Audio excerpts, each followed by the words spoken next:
The heavy steel door of the Boeing 777 cockpit felt like a vault, but it couldn't protect Captain Richard Hayes from the sheer, paralyzing ice flooding his veins. Just 90 seconds ago, he had stood at the boarding door, chest puffed out with arrogant authority, and publicly humiliated a casually dressed black man, throwing him off his flight. Hayes had smirked, thinking he was protecting the prestige of his first-class cabin. Now, staring at the flashing, urgent communications light on his console and listening to the trembling voice of the airline's chief operating officer over the radio, the smirk was gone. The man he had just ordered off the plane wasn't a trespasser. He was the man who had just bought the airline. Terminal 4 of JFK International Airport was a cathedral of transient chaos. It was a Friday evening in late November, and the concourse was a swirling vortex of rolling luggage, delayed passengers, and the sharp, overlapping echoes of boarding announcements. For Harrison Cole, however, the noise was merely white background static. Harrison was 42, tall, with the broad shoulders of a former collegiate athlete and a face lined with the quiet exhaustion that only came from 70-hour work weeks. He was the founder and CEO of Cole Aviation Dynamics, an aerospace engineering firm that had, over the past decade, quietly revolutionized flight navigation systems. Today, however, marked the pinnacle of his career. Just 3 hours ago, in a high-rise boardroom overlooking Manhattan, Harrison had signed the final paperwork in a multi-billion-dollar leveraged buyout. His holding company had officially acquired a controlling stake in Vanguard Airlines, the very airline he was about to fly home to London. He was a man worth billions, yet he looked like a man who might be struggling to pay rent. Harrison abhorred the flashy trappings of wealth. Tonight, he wore a simple charcoal grey cashmere hoodie, well-worn dark denim jeans, and a pair of scuffed leather boots. His only luggage was a battered canvas duffel bag slung over his right shoulder, and a sleek black briefcase, carrying the ink-wet contracts of the merger. He was exhausted down to his marrow. All he wanted was to sink into the lie-flat seat of Seat 1A, drink a glass of sparkling water, and sleep for 7 hours. He approached Gate B22. The digital sign above the desk flashed, Flight 4A 408 to London Heathrow, boarding first class and Diamond Medallion members. Harrison bypassed the snaking line of economy passengers, whose tired eyes tracked him as he walked toward the red-carpeted priority lane. At the podium stood a gate agent with a polished name tag that read, Brenda. She looked stressed, her fingers flying across her keyboard, her jaw tight. As Harrison stepped onto the red carpet, Brenda didn't look up. "Excuse me, sir," she said, her voice sharp and carrying a practiced edge of dismissal. "This lane is for first class and Diamond members only. Group 4 boarding hasn't been called yet." Harrison paused, offering a polite, weary smile. He was used to this. "I understand. I'm flying first class." He reached into his pocket and pulled out his digital boarding pass on his phone, resting it on the scanner. The scanner beeped a cheerful green, validating his ticket. Seat 1A. Brenda finally looked up.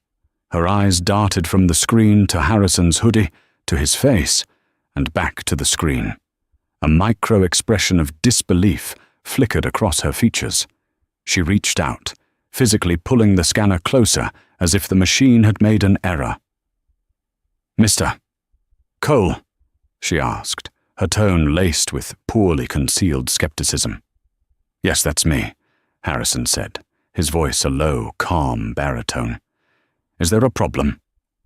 I just need to verify your ID, sir," Brenda stammered, abandoning standard protocol for domestic to international connections, where ID had already been verified at security. "Company policy for high-tier tickets." Before Harrison could reach for his passport, a voice cut through the hum of the terminal. "Is there an issue here, Brenda?" Approaching the podium was Captain Richard Hayes. Hayes was a 20-year veteran of Vanguard Airlines. He was a man who wore his uniform like a suit of armor, crisp, perfectly pressed, the 4 gold stripes on his epaulets shining under the fluorescent lights. He had a strong jaw, silver-flecked hair, and a demeanor that screamed entitlement. Hayes was notoriously difficult to work with, known among the flight crews as a rigid authoritarian who viewed his aircraft as his personal kingdom. "No issue, Captain Hayes," Brenda said quickly, her posture straightening. "Just verifying this passenger's credentials for first class." Hayes stopped at the podium and looked Harrison up and down. The captain's eyes lingered on the canvas duffel bag and the worn boots. A smirk, entirely devoid of warmth, touched the corner of his mouth. "First class, huh?" Hayes said, leaning against the counter. "You know, buddy, the standby list for employees is over at the service desk. If you're riding on a buddy pass, you need to wait until the paying customer's board." Harrison met the captain's gaze squarely. He felt a familiar, cold knot tighten in his stomach.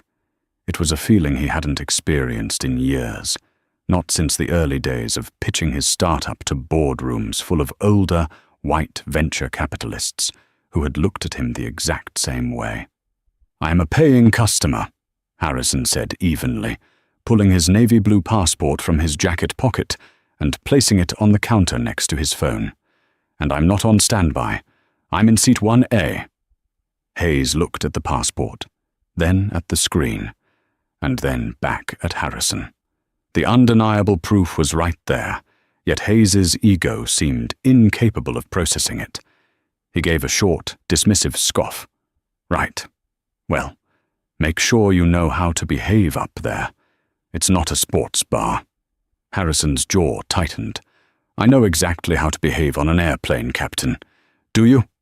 The air around the podium seemed to freeze. Brenda stopped typing. The passengers at the front of the economy line went completely silent, watching the exchange. Hayes's face flushed a dark, angry red. He stood up straight, his chest puffing out. "Excuse me? What did you just say to me?" "I asked if you know how to behave," Harrison repeated, his voice dangerously quiet. "Because currently, your customer service leaves a lot to be desired. Now, if my ticket is verified, I'd like to board." Hayes glared at him, a muscle ticking in his jaw. He wanted to throw this man out of the airport right then and there. But with 50 pairs of eyes watching, he knew he couldn't justify denying boarding at the gate. "Not yet." "Go ahead," Hayes snapped, gesturing toward the jet bridge with a sharp flick of his wrist. "But I'm keeping my eye on you. Any funny business, and we'll have a problem." Harrison didn't reply. He picked up his phone and passport, picked up his bag, and walked down the jet bridge. Behind him, he heard Hayes mutter something under his breath to Brenda. The words were indistinct, but the venomous tone was crystal clear. Harrison took a deep breath, the smell of aviation fuel filtering through the accordion joints of the jet bridge. He told himself to let it go. He had bigger things to worry about. He owned the airline now. He could fire Hayes tomorrow if he wanted to. But Harrison wasn't a petty man. He believed in giving people enough rope to hang themselves. And Captain Hayes, it seemed, was already tying the noose. The walk down the sloped jet bridge was usually a moment of decompression for Harrison, a transition from the manic energy of the world into the pressurized, controlled environment of the sky. But today, his blood was humming. He checked his watch. 8:15 p.m. The merger press release was scheduled to hit the wire at 6 a.m. London time. Until then, the transition of power was a fiercely guarded corporate secret. He stepped onto the threshold of the aircraft. The lead flight attendant, a warm-faced woman in her late 30s with a name tag reading Sarah, stood by the door. "Welcome aboard, sir." She smiled genuinely, gesturing to the left. "First class is just this way." May I hang your jacket? Thank you, Sarah. I'll keep it for now. Harrison smiled back, the tension in his shoulders easing slightly. He moved into the first-class cabin. It was an oasis of soft, ambient lighting, polished wood paneling, and massive private pod seats. He found seat 1A at the bulkhead, stowed his canvas duffel in the overhead bin, and kept his briefcase with him, sliding into the wide leather seat. He let out a long breath, snapping his seatbelt into place. For about 3 minutes, peace reigned. Harrison opened his briefcase, taking out a thick folder of transition protocols, preparing to review them one last time before takeoff. Then, heavy footsteps thumped down the aisle. "Excuse me, sir. Get up." Harrison looked up from his papers. Standing in the aisle, looming over his pod, was Captain Hayes. Behind him stood a much younger, nervous-looking first officer, and further back, Sarah, the flight attendant, who looked deeply distressed. "Can I help you, Captain?" Harrison asked, his tone neutral, though his grip on his paperwork tightened. "I need to see your boarding pass again," Hayes demanded, his voice loud enough to turn the heads of the 3 other passengers who had already boarded the cabin. "And your ID." "I showed both to the gate agent, and you were standing right there," Harrison pointed out, not moving to retrieve his phone. "I don't care what you showed the gate agent," Hayes snapped, stepping closer, invading Harrison's personal space. "I am the pilot in command of this aircraft, and I have the right to verify the identity and ticketing of anyone on my plane, especially when there's a security anomaly." "A security anomaly?" Harrison repeated, raising a single eyebrow. "What anomaly would that be?" Hayes crossed his arms. "Your ticket was flagged in the system. Probably fraud. A last-minute booking in a premium cabin paid for with a corporate card that doesn't match your profile. Now, show me the pass, or I'm calling Port Authority." It was a blatant, fabricated lie. Harrison knew exactly how his ticket was booked. It was booked through the Platinum Corporate Concierge Desk of Cole Aviation Dynamics. There was no flag. Hayes was using his authority to harass him. Plain and simple. The captain's ego had been bruised at the gate, and he had followed Harrison onto the plane to assert dominance. Sarah stepped forward, her voice tentative. "Captain Hayes, I checked his boarding pass when he crossed the door. The scanner flashed green. Everything is in order." Hayes rounded on her, his face thunderous. "I didn't ask for your opinion, Sarah. Go prep the galley, now." Sarah flinched but held her ground for a second longer, offering Harrison an apologetic, helpless look before retreating behind the curtain. Harrison slowly closed his folder. He placed it carefully back into his briefcase and snapped the lock shut. The click echoed loudly in the quiet cabin. He looked up at Hayes, his expression hardening into stone. "There is no security anomaly," Harrison said, his voice carrying clearly through the cabin. "There is no fraud.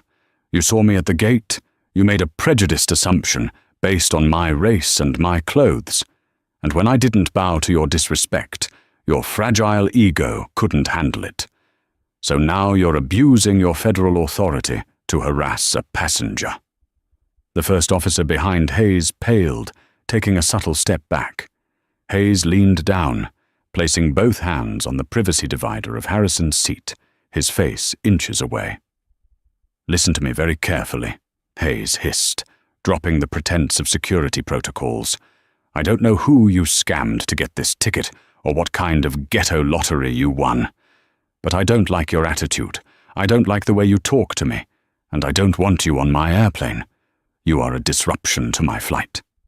A wealthy older woman in seat 2B gasped audibly at the slur. Harrison didn't blink. The sheer audacity, the blatant racism washed over him, solidifying his resolve. He had dealt with subtle discrimination his entire life, but this raw, unmasked hatred was something else entirely. "Are you officially denying me boarding, Captain?" Harrison asked, his voice deathly calm. "I am ordering you off this aircraft," Hayes barked, standing up straight and pointing toward the door. "Grab your trash bag and get off. If you don't, I will have the police drag you off in handcuffs. Your choice." "Captain, wait!" The young first officer finally spoke up, his voice cracking. "Is this really necessary? He hasn't done anything." "Shut up, Tom," Hayes roared. "I'm the captain. I make the calls. Get out of my face!" Harrison looked at the first officer, offering him a brief nod of acknowledgement for trying. Then he unbuckled his seatbelt. He stood up slowly, towering over Hayes by a good 2 inches. He reached into the overhead bin, grabbed his canvas duffel, and retrieved his briefcase. "I'm leaving peacefully," Harrison said, looking Hayes dead in the eye. "But you need to understand something, Captain.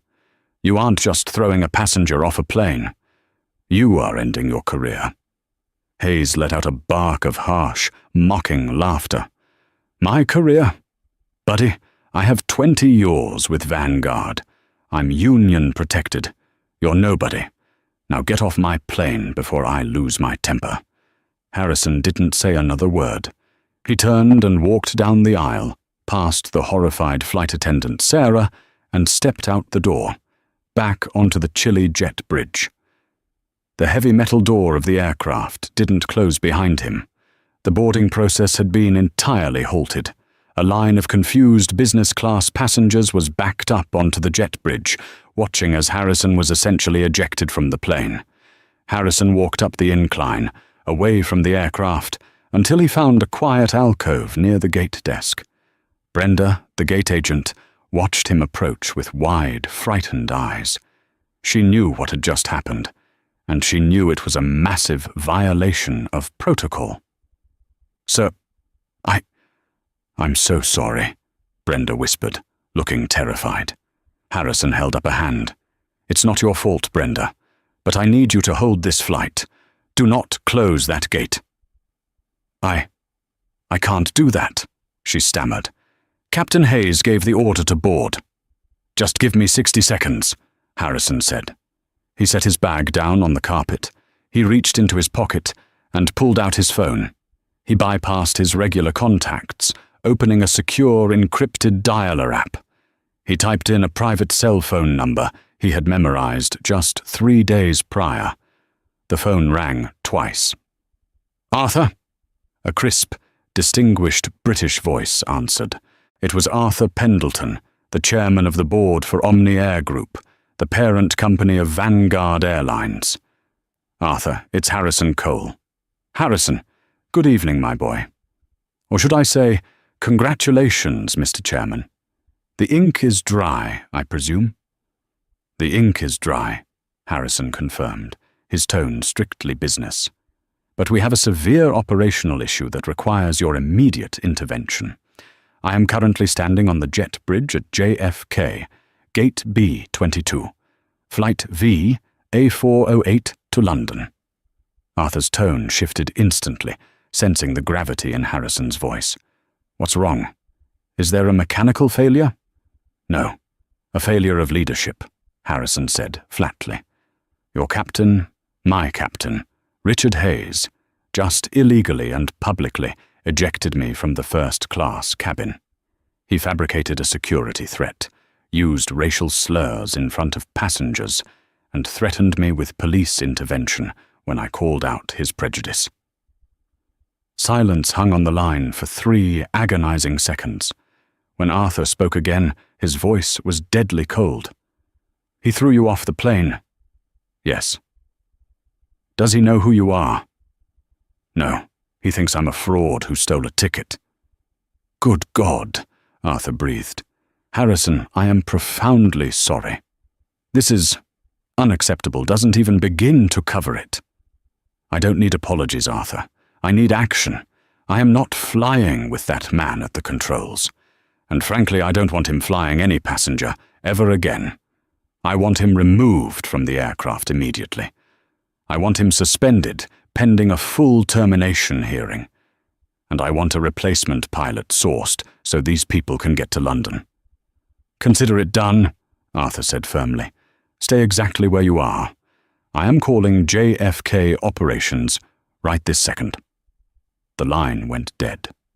Harrison slid the phone back into his pocket. He leaned against the wall, crossing his arms, and waited. Down on the aircraft, Captain Hayes was pacing at the front of the first-class cabin, adrenaline still pumping through his system. He felt victorious. He had asserted his dominance, protected his territory, and put an arrogant passenger in his place. He looked at the passengers who had witnessed the event. Most were looking down, pretending to read or staring out the windows, clearly uncomfortable. "All right, folks, sorry for the delay," Hayes announced loudly, adjusting his tie. "Just a minor security hiccup. We'll get boarding resumed in just a moment and get you on your way to London." He turned and walked back into the cockpit, sliding into the left seat. First Officer Tom was already there, staring blankly at the instrument panels. "Don't look so sour, Tommy," Hayes chuckled, putting on his headset. "You'll learn. Sometimes you have to take out the trash to keep the cabin clean. These guys think they can buy their way into respect. Not on my watch." Tom swallowed hard. "Captain, he said he was going to end your career. He was awfully calm for a guy bluffing." "He's a nobody," Hayes scoffed, reaching for the pre-flight checklist. "Probably calling customer service right now to cry for a voucher." Suddenly, the encrypted ACARS, Aircraft Communications Addressing and Reporting System, screen on the center console flashed brilliant red. A high-priority incoming message alarm blared through the cockpit, a sound usually reserved for severe weather reroutes or national security ground stops. Hayes frowned. He reached out and hit the acknowledge button. The text printed across the screen in stark, glowing green letters. "Urgent communication. Omni Air Group Board of Directors to Captain Richard Hayes, employee number 4, 4892, from Arthur Pendleton. Chairman. Message: you are hereby relieved of command of flight, a 408, effective immediately. You are to power down instruments, secure the cockpit, and disembark the aircraft. JFK Station Manager is en route to escort you from the premises. You are suspended without pay, pending immediate investigation into gross misconduct. Do not attempt to contact flight operations."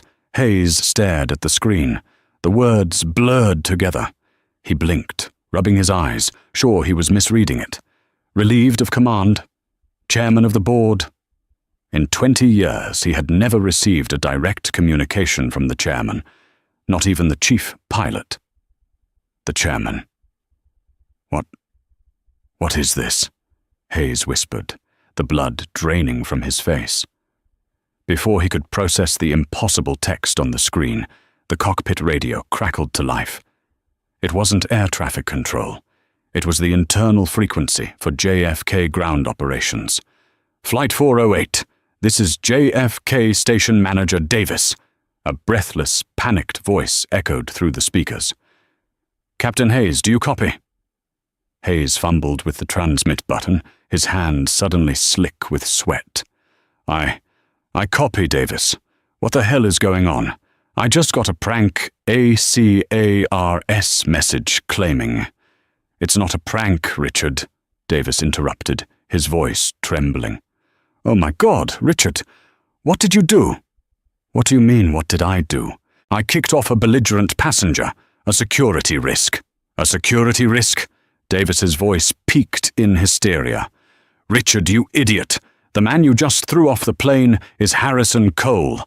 Cole Aviation Dynamics." Hayes felt a cold spike of pure terror pierce his chest. The name was legendary in the industry. But why would the chairman of Omni Air Group care about an aerospace engineer? "So what if he makes navigation systems?" Hayes snapped defensively, though his voice was losing its strength. He was disrespectful and— "He doesn't just make our navigation systems, Richard," Davis practically screamed over the radio. "As of 3 hours ago, His holding company acquired a 60% controlling stake in Omni Air Group. He bought the airline, Richard. You just physically ejected the supreme owner of the company from his own airplane. The heavy steel door of the Boeing 777 cockpit felt like a vault, but it couldn't protect Captain Richard Hayes from the sheer, paralyzing ice flooding his veins. He slowly turned his head to look at First Officer Tom.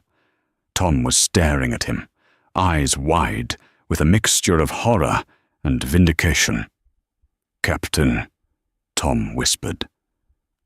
He wasn't bluffing. Heavy, hurried footsteps echoed down the jet bridge, growing louder and louder until they stopped just outside the cockpit door. The sharp, authoritative knock on the cockpit door echoed like a gunshot in the confined space. Before Captain Richard Hayes could even reach for the release switch, the door was overridden from the outside. In stumbled Gregory Davis, the JFK station manager for Vanguard Airlines. Davis was a man usually known for his calm, methodical demeanor.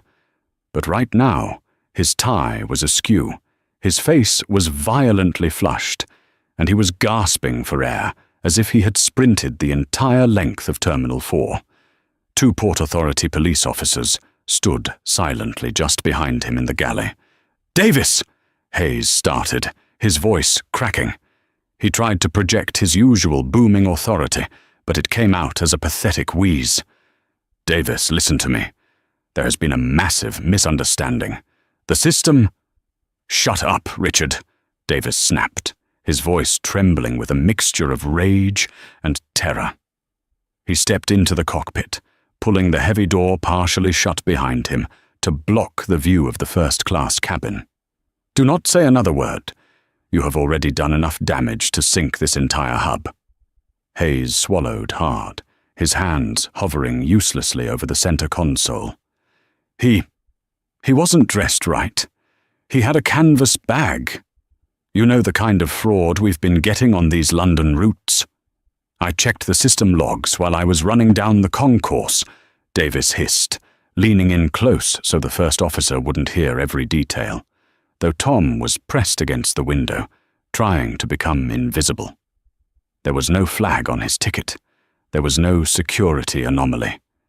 You fabricated a Federal Aviation security threat to stroke your own ego because you didn't like the look of a black man in first class. Do you have any idea what you've done?" "I have Union protection," Hayes said, clinging to the only life raft he knew. The ALPA just got off a conference call with Arthur Pendleton," Davis interrupted brutally. "When the chairman of the board informed them that you racially profiled and illegally ejected the billionaire who literally bought our entire parent company 3 hours ago, the union rep hung up. You are radioactive, Richard. They aren't going to touch you with a 10-foot pole. You are suspended pending termination, effective immediately. Hand over your badge." Hayes stared at the station manager, his jaw slack.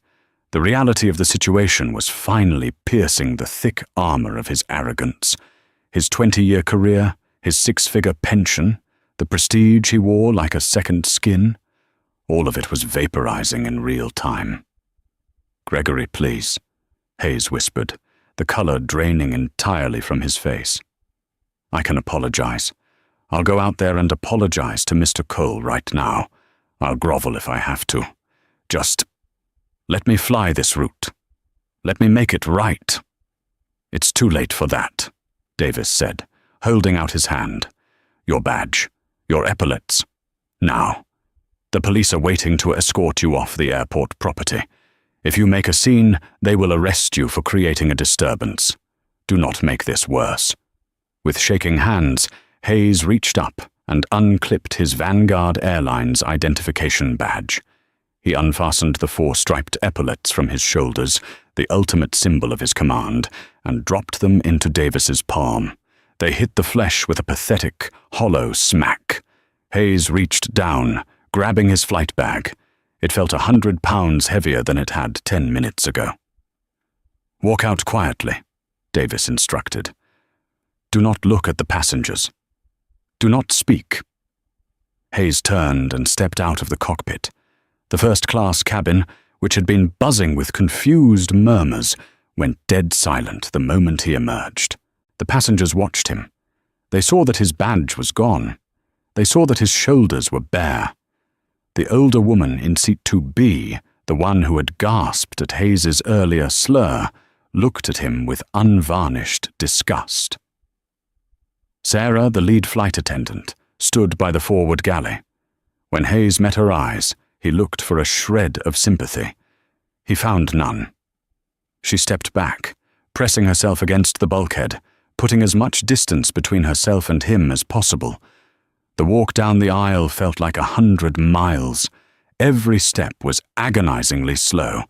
Hayes could feel the weight of their stares, the silent judgment of the people he had commanded just moments before. He was no longer the captain. He was a disgraced man being marched off his own ship. He stepped out of the aircraft and onto the jet bridge. The chill of the November air hit him, but it was nothing compared to the ice in his veins when he looked up. Standing 10 feet away, leaning casually against the corrugated metal wall of the bridge, was Harrison Cole. Harrison hadn't moved. He still held his battered canvas duffel. He looked perfectly calm, his face an unreadable mask of stoic control. Beside him stood the 2 Port Authority officers, waiting. Hayes stopped dead in his tracks. The overwhelming urge to save himself bubbled up, overriding Davis's orders to stay quiet. "Mr. Cole," Hayes blurted out, his voice desperate, echoing in the metal tunnel.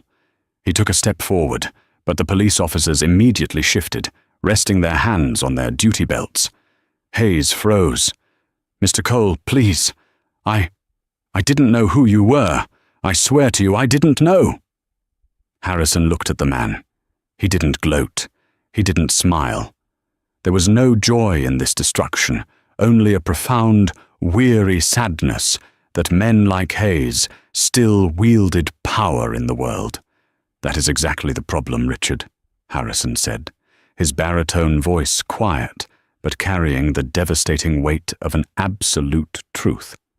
"You didn't know who I was. You thought I was nobody, and you treated me the way you believe nobodies deserve to be treated." Hayes opened his mouth, stammering, searching for words that didn't exist. "It was a mistake, a lapse in judgment. Please, I have a family." "So do the people you humiliate on a daily basis," Harrison replied coldly. "You didn't target me because of a system flag. You targeted me because of the color of my skin and the clothes on my back. If I truly had been a hard-working man who saved up for years to buy a first-class ticket, you would have ruined his life tonight, and you would have slept perfectly fine." Hayes looked down at his boots, the shame finally crushing the last remnants of his pride. "You're right about one thing, though," Harrison added, pushing off the wall. "You don't know who I am, because if you did, you would know that I have zero tolerance for bullies. Goodbye, Richard." Harrison gave a slight nod to the station manager. Davis placed a hand on Hayes's shoulder, turning him away from the aircraft. Escorted by the 2 officers, the former captain walked up the incline of the jet bridge, his head bowed, his career over, disappearing into the blinding lights of the terminal. The heavy silence on the jet bridge lingered for a few seconds after Hayes vanished. Harrison took a deep breath, smoothing the front of his charcoal hoodie. He looked over at station manager Davis, who was wiping a sheen of sweat from his forehead with a handkerchief. "I apologize for the disruption, Mr. Cole," Davis said, his voice still shaky. "Mr. Pendleton informed me of the structural changes to the company. We are entirely at your disposal." "Thank you, Gregory," Harrison said, his tone shifting instantly from the cold judge to the pragmatic CEO. "Let's focus on the passengers. They've been delayed and they are confused. Do we have a reserve pilot available at JFK?" Davis nodded quickly. Yes, sir. Captain William Bradley is in the crew lounge. He's a 25-year veteran, spotless record. I already dispatched a runner to grab him. He should be at the gate in under 10 minutes.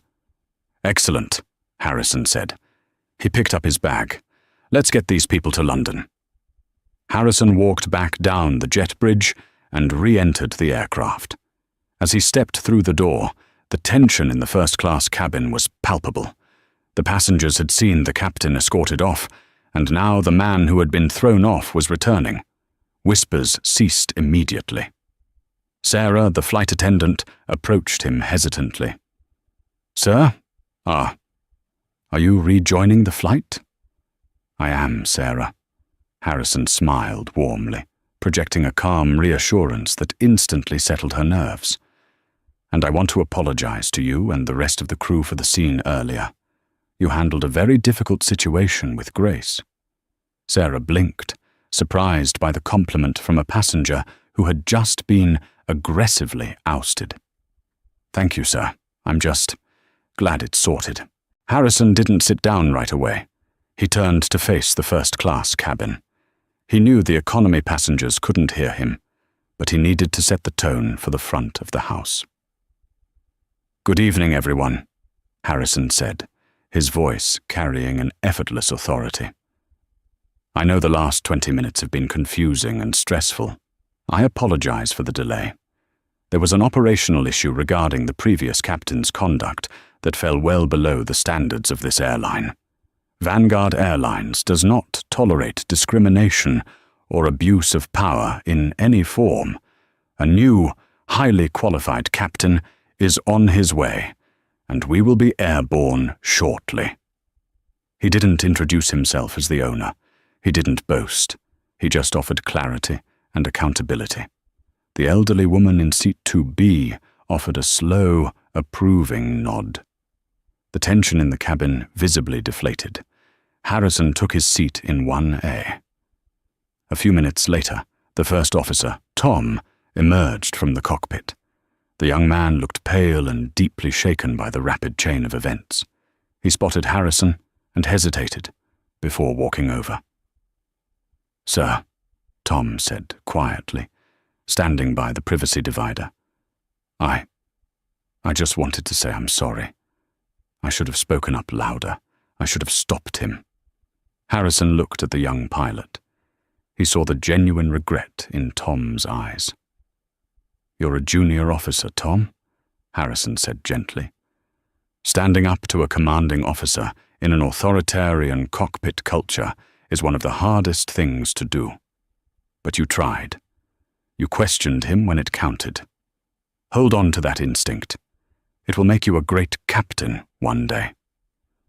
A wave of relief washed over Tom's face. "Thank you, sir." 10 minutes later, brisk footsteps echoed on the jet bridge. Captain William Bradley stepped onto the plane. He was a sharply dressed, authoritative man with kind eyes and a warm, booming voice. "Evening, Sarah," Bradley said cheerfully as he stowed his gear. He paused by seat 1A, extending a firm hand. "Mr. Cole, Bill Bradley, it is an absolute privilege to have you on board, sir. I promise you a smooth ride to Heathrow." "Thank you, Captain Bradley," Harrison said, shaking the man's hand. "The privilege is mine. Let's take her up." Bradley headed into the cockpit, and within minutes, the atmosphere of the entire aircraft transformed. The new captain's voice came over the PA system, smooth and professional, apologizing for the delay and assuring them a swift, safe journey. The boarding door finally swung shut with a heavy, satisfying thud. The jet bridge retracted. As the massive Boeing 777 pushed back from the gate, the rumble of the twin engines vibrating through the floorboards, Sarah came by with a silver tray. "A glass of sparkling water, Mr. Cole?" she asked with a bright smile. "That would be perfect, Sarah. Thank you." Harrison took the glass and leaned back in his wide leather seat. The cabin lights dimmed to a soothing blue as the aircraft began its long taxi toward the runway. He looked out the window, watching the runway lights streak past as the plane accelerated, the immense thrust pressing him back into his seat. With a graceful lift, the wheels left the tarmac. They were airborne, climbing steeply into the dark, cloudy sky over New York, breaking through the weather layer into the smooth, starlit stratosphere above. Harrison reached into his briefcase and pulled out the thick folder of transition protocols for Omni Air Group. He uncapped his pen. Tomorrow, there would be press conferences, board meetings, and a brutal restructuring of human resources. He was going to gut the toxic culture that had allowed men like Richard Hayes to thrive. He was going to build an airline that respected every single person who walked down a jet bridge, regardless of whether they wore a tailored suit or a canvas hoodie. But for tonight, in the quiet solitude of seat 1A, Harrison Cole just took a sip of his water, opened his folder, and got to work. The descent into London Heathrow was as smooth as glass. As the heavy landing gear of Flight FIA 408 kissed the British tarmac, the morning sun was just beginning to break through the persistent grey fog, casting a golden hue over the sprawling airport. Harrison Cole closed his laptop. He hadn't slept a wink, yet he felt a profound, electric clarity. The transition protocols were finalized. At exactly 6 a.m. Greenwich Mean Time, as the Boeing 777 was taxiing toward Terminal 3, the press release hit the global financial wires. The headline flashing across Bloomberg, Reuters, and the Financial Times was identical. Cole Aviation, Dynamics secures 60% controlling stake in Omni Air Group in $14 billion leveraged buyout. By the time Harrison walked off the jet bridge, his phone was vibrating continuously. He bypassed the frantic reporters already gathering near the arrivals terminal, flanked by Omni Air's private security detail, and stepped into a waiting black Bentley. He had a board meeting at 9, and he had an airline to clean up. 4,000 miles away, in a sprawling, heavily mortgaged suburban house in Long Island, New York, Richard Hayes was experiencing a very different kind of morning. Hayes was sitting at his kitchen island, still wearing the wrinkled white shirt of his uniform, minus the epaulets. An empty bottle of scotch sat next to a half-filled glass. He had spent the entire night pacing, his mind cycling through the stages of grief, finally settling on a toxic, self-righteous anger. He was Captain Richard Hayes. He had flown through hurricanes, he had logged 20,000 flight hours, and he refused to let a Silicon Valley upstart in a hoodie destroy his life over a simple misunderstanding. He pulled his phone toward him and dialed the number for David Miller, the senior regional representative for the Airline Pilots Association, ALPA. Hayes had paid his union dues for 2 decades. It was time for them to earn their money. Miller answered on the 4th ring, sounding exhausted. "Richard." "David, listen to me," Hayes started, his voice rough and aggressive. "I need legal representation down at JFK Operations by noon. They pulled me off my aircraft last night. Station Manager Davis stripped my badge without a formal hearing. I want a grievance filed immediately against Omni Air Group for violation of the collective bargaining agreement. It's a clear-cut case of wrongful suspension." A heavy sigh crackled over the phone line. "Richard, you are completely delusional." Hayes blinked, gripping the edge of the granite countertop. "Excuse me?" "I said you are delusional," Miller repeated, his tone devoid of any camaraderie. "I spent 4 hours on the phone with Covington and Burling, Omni Air's external counsel, last night. We reviewed the preliminary reports. You didn't just violate company policy, Richard. You fabricated a Federal Aviation security threat to justify ejecting the majority shareholder of the airline." "He was acting suspicious," Hayes yelled, slamming his hand on the counter. "He didn't have ID ready. He was disrespectful. He—" "Stop lying, Richard," Miller barked back. The gate agent's logged testimony contradicts you. The flight attendant's testimony contradicts you. Your own first officer threw you under the bus, stating on the record that you used racial slurs and intimidated the passenger. The ALPA is a powerful union, but we are not a suicide pact. We protect pilots from unfair labor practices. We do not protect bigots who weaponize federal authority to stroke their own egos. You have to represent me, Hayes demanded, a note of genuine panic finally bleeding into his voice. I pay my dues. We will process your termination. Paperwork, Miller said coldly. But we are declining to file a grievance on your behalf. You are on your own, Richard. And I suggest you retain private criminal counsel. Omni Air isn't just firing you.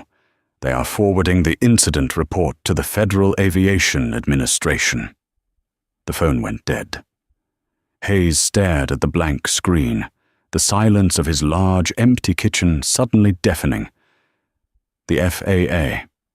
If the FAA opened an investigation into falsifying a security threat, they could permanently revoke his air transport pilot certificate. His livelihood wouldn't just be suspended, it would be legally obliterated. Desperation breeds reckless ideas. Hayes's mind raced. He realized the airline was going to control the narrative. They were going to paint him as a racist liability to justify firing a tenured pilot. But what if he struck first? What if he painted Harrison Cole as an entitled, aggressive billionaire who used his newly acquired wealth to crush a working-class pilot who was just trying to follow security protocols? Hayes quickly opened his laptop. He knew a contact at the New York Post, a journalist who thrived on hit pieces against tech billionaires. It would be a classic David and Goliath story. Billionaire buys airline, fires veteran pilot over slight misunderstanding. The court of public opinion was easily swayed. If he could create enough public outrage, Omni Air might be forced into a massive settlement just to make him go away quietly. He began to type a frantic, heavily embellished email to the journalist, casting himself as the victim of a corporate tyrant.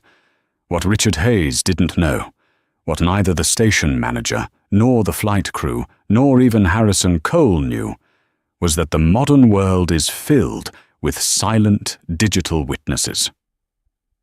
At the exact moment Hayes was pressing send on his desperate email, the real story was already circumventing the globe at the speed of a fiber-optic connection.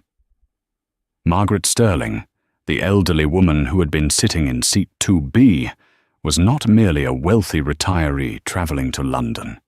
She was a retired federal appellate judge for the Second Circuit. Throughout her 40-year legal career, she had developed a razor-sharp instinct for preserving evidence. When Hayes had stormed down the aisle the previous night, his face twisted in unwarranted rage, Margaret had quietly slipped her smartphone from her purse, rested it against her water glass on the tray table, and pressed record. She had captured the entire exchange. The clear, high-definition audio picked up every syllable. It captured Harrison's calm, rational tone. It captured Hayes's fabricated claims of fraud. It captured the blatant, venomous slur Hayes used when referring to a ghetto lottery. And it captured his threat to have police drag an innocent man away in handcuffs. Upon landing in London, Margaret had reviewed the footage. She was appalled by the pilot's conduct and equally impressed by Harrison's stoic dignity. Unwilling to let a corporation bury the incident in a quiet settlement, Margaret bypassed customer service entirely. She sent the raw, unedited video file to a former colleague who was now a senior editor at the Washington Post, along with a sworn affidavit authenticating the recording. By 9 a.m. Eastern Standard Time, the video went live. It was a digital wildfire. Within 3 hours, the clip had amassed 20 million views across social media platforms. The hashtag Captain Karma began trending globally. News networks abandoned their scheduled programming to play the footage on a loop. The stark contrast was irresistible to the media. The arrogant, prejudiced pilot, demanding deference, entirely unaware he was aggressively threatening the man who held the absolute power to destroy him. When Hayes's contact at the New York Post received the email pleading his case, the journalist didn't offer a lifeline. Instead, he published Hayes's email alongside the video, highlighting the staggering hypocrisy and blatant lies of the disgraced pilot. The karma was absolute, public, and devastating. By noon, the FAA issued a public statement announcing the immediate emergency suspension of Richard Hayes's pilot's license, citing a severe breach of protocol and the falsification of a federal threat. In London, Harrison Cole stepped up to the podium in the grand atrium of Omni Air Group's corporate headquarters. The room was packed with international journalists. He had intended to speak solely about the merger, the financial projections, and the future of aviation technology. But the viral video had shifted the axis of the press conference. Harrison adjusted the microphone, looking out at the sea of flashing cameras. He didn't wear a suit. True to his nature, he wore a clean, tailored navy quarter-zip sweater. "Many of you have seen the footage circulating this morning," Harrison began, his baritone voice echoing through the atrium. "I am not going to speak about Richard Hayes. His actions speak for themselves, and the consequences of those actions are now in the hands of the federal authorities.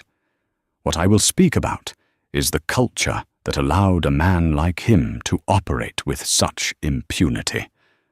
The room was dead silent, hanging on his every word.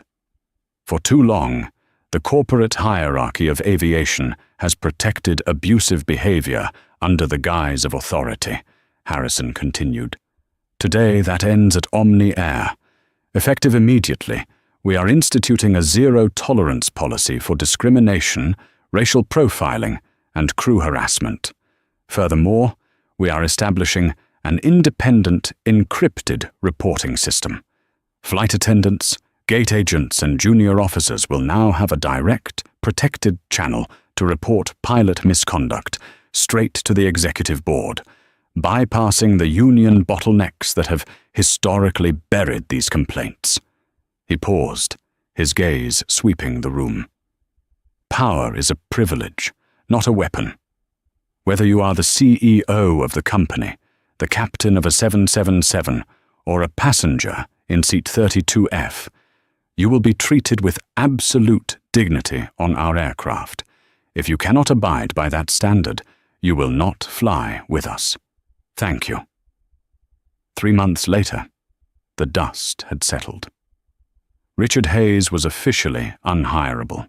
Stripped of his license and facing potential civil fines from the FAA, he was forced to sell his Long Island home and move into a small apartment in a different state, avoiding the public eye. His pension had been severely penalized due to a newly enforced morals clause Omni Air's legal team invoked during his termination. Vanguard Airlines, under Harrison Cole's leadership, experienced a massive surge in public goodwill and employee morale. The new reporting system weeded out several other toxic officers, while elevating those who truly understood passenger care. First Officer Tom was fast-tracked for his captain's upgrade, mentored directly by William Bradley. And Brenda, the gate agent who had been caught in the crossfire, received a personalized letter of commendation from the CEO, along with a significant promotion to a corporate training role, teaching gate agents how to confidently stand up against intimidation. The heavy steel door of the Boeing 777 cockpit remained a vault, but it no longer protected the ego of the man sitting inside. It protected the safety and dignity of everyone on board. The story of Harrison Cole and Richard Hayes is a powerful testament to the inevitability of karma and the danger of prejudice. When we judge others by their outward appearance, we blind ourselves to their true value and, ultimately, to reality itself. Hayes allowed his arrogance and bias to cloud his judgment, weaponizing his authority against a man he deemed inferior, only to discover he had orchestrated his own spectacular downfall. Harrison Cole's response, conversely, demonstrated true power. He did not react with petty vengeance, but with systemic, structural change designed to protect others. It serves as a stark, enduring reminder that respect is the foundational currency of human interaction. Titles and uniforms can be stripped away in an instant, but character, whether noble or flawed, will always reveal itself when the pressure is applied. In the end, we reap exactly what we sow.